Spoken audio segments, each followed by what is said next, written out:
Hello, I'm Dr. Vivien Burt, Professor Emeritus at UCLA and founder and consultant of the UCLA Women's Life Center. I'd like to talk to you about Brexanolone, the one and only medication currently approved by the FDA for the treatment of postpartum depression. 1 in 9 women struggle with postpartum depression, a condition which causes great suffering for new mothers. Women with this condition are deeply depressed. Afflicted mothers can't care for themselves, nor can they care for their babies and other children in their homes. At its worst, women with postpartum depression are at risk for suicide. Given the prevalence of women affected and the severity and impact of the symptoms, it's rather amazing that not until 2019 was a drug specifically approved for the treatment of postpartum depression. Following Phase 3 studies that showed statistically significant improvement in HAM-D depression scores in women with postpartum depression, Brexanolone was FDA approved specifically for the treatment of postpartum depression in adults. What's so special about Brexanolone? Well, it is a synthetic form of allopregnanolone, a neurosteroid that appears to act like an antidepressant and a gamma-aminobutyric acid, or GABA-A, receptor-positive modulator. In this respect, it has been hypothesized that Brexanolone may target symptoms of anxiety.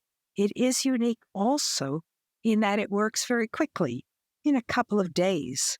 It's important to note that unlike standard antidepressants, which are administered orally, Brexanolone is administered via a continuous 60-hour infusion.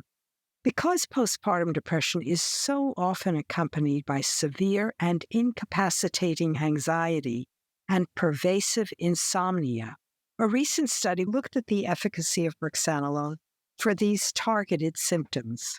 Let's review the data from this randomized, double-blind, placebo-controlled study to address this issue. So this study, which was authored by Neil Epperson and colleagues and included several authors employed by the maker of Brexanolone, employed post-hoc pooled analyses from 3 pivotal, Phase 3, double-blind, randomized, placebo-controlled trials called the Hummingbird trials. Subjects were women aged 18 to 45 who had new-onset major depression in their 3rd trimester or within the first 4 weeks following delivery. There were 2 groups of subjects. Group 1 included 109 women who received active drug, and Group 2 included 107 women who received placebo. The primary endpoints of the study involved change from baseline in HAM-D17 and proportions of patients achieving clinical global improvement, or CGI-I, scores at 60 hours. Secondary endpoints included assessments of HAM-D17s and CGI-Is at various endpoints up to 30 days after infusion. The post-hoc analyses included analyses of HAM-D and CGI-I anxiety somatization, as well as insomnia subscales of the HAM-D17 at points up to 30 days following administration of Brexanolone. A further so-called exploratory analysis was employed to assess for 70% or greater reduction from baseline in insomnia scores.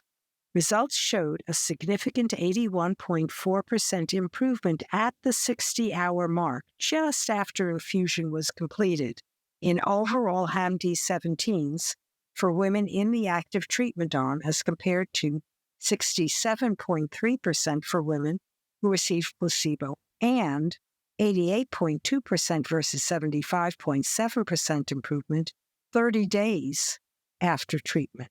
Assessing CGI-I scores at 60 hours and 30 days found achievement of very much or much improvement of 81.5% for the active group versus 61.7% for the placebo group.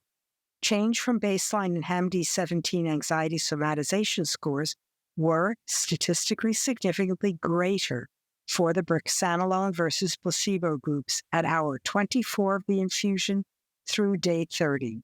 With regard to the insomnia subscores, change from baseline was statistically significantly greater with the Brexanolone group as compared to placebo at all time points, starting at hour 24 through day 7 and non-statistically at day 30. In an exploratory analysis of the effect of Brexanolone on insomnia, a statistically significantly greater proportion of Brexanolone-treated patients achieved a 70% or better reduction from baseline in HAM-D17 insomnia subscale scores as compared to placebo-treated subjects. So the authors concluded that Brexanolone achieved rapid, that is by hour 24, and sustained, that is through 30 days, reduction in core depressive symptoms. Also, Brexanolone rapidly and persistently improved symptoms of both anxiety and insomnia in women with postpartum depression. They also concluded that the percent of responders in terms of anxiety, insomnia, and depression, and the degree of clinically meaningful improvement as assessed by the CGI also increased with Brexanolone treatment.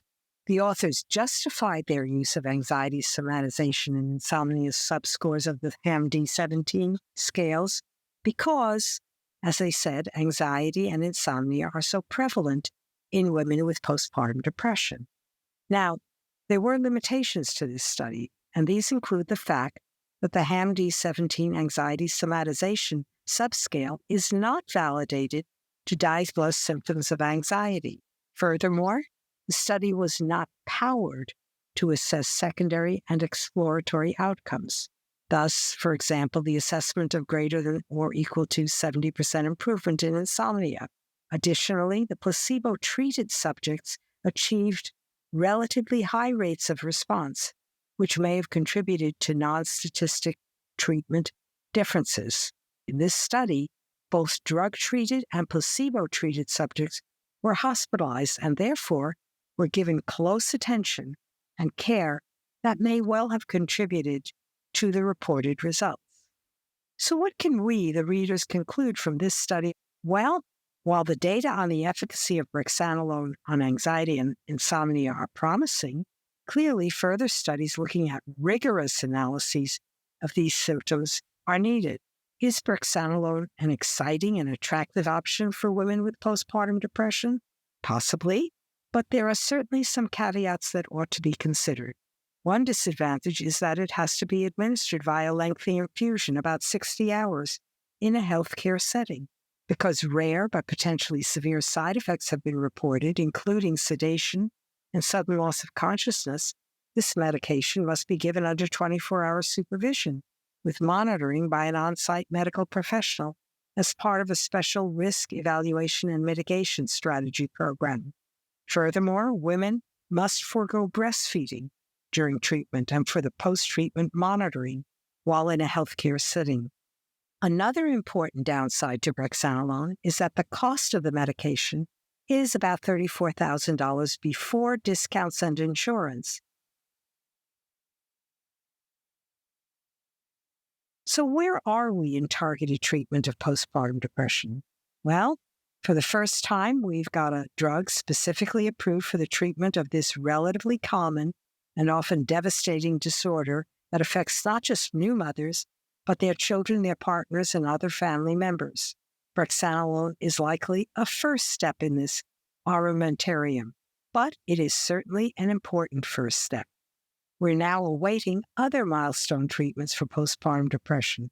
And the exciting news is that these new treatments employ mechanisms that are different than our tried and true antidepressants.